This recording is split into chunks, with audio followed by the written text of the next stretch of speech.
ശമ്പള പരിഷ്കരണ നടപടികൾ വേഗത്തിലാക്കണമെന്ന് ജോയിന്റ് കൗൺസിൽ പൊന്നാനി മേഖലാ സമ്മേളനം സർക്കാരിനോട് ആവശ്യപ്പെട്ടു. Shopika Weddings, the bride and legacy.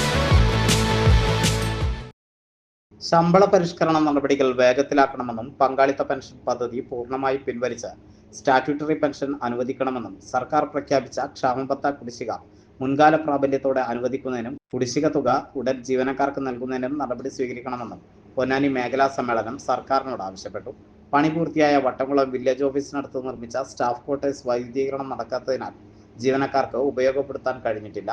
Staff ക്വാർട്ടേഴ്സിന്റെ വൈദ്യുതീകരണ പ്രവൃത്തികൾ ഉടൻ പൂർത്തീകരിച്ച് ജീവനക്കാർക്ക് അനുവദിക്കണമെന്നും പൊതുജനങ്ങൾ ഏറെ എത്തുന്ന വില്ലേജ് ഓഫീസുകളിൽ ടോയ്ലറ്റ്, കുടിവെള്ളം ഉൾപ്പെടെയുള്ള അടിസ്ഥാന സൗകര്യങ്ങൾ ഏർപ്പെടുത്തണമെന്നും പൊന്നാനി താലൂക്ക് ഓഫീസിൽ അടിയന്തരമായി ഒരു വാഹനം അനുവദിക്കണമെന്നും സമ്മേളനം പ്രമേയത്തിലൂടെ സർക്കാരിനോട് ആവശ്യപ്പെട്ടു.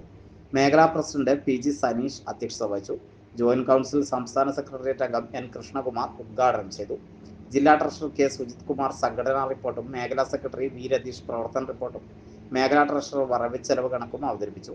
സംസ്ഥാന കമ്മിറ്റി അംഗം M ഗിരിജ, ജില്ലാ സെക്രട്ടേറിയറ്റ് അംഗം അനന്തൻ കാട്ടയിൽ, ജില്ലാ കമ്മിറ്റി അംഗം KK Gopalakrishnan, KG Rajesh, VP Sijina, PK Sujesh, Janeesh എന്നിവർ സംസാരിച്ചു.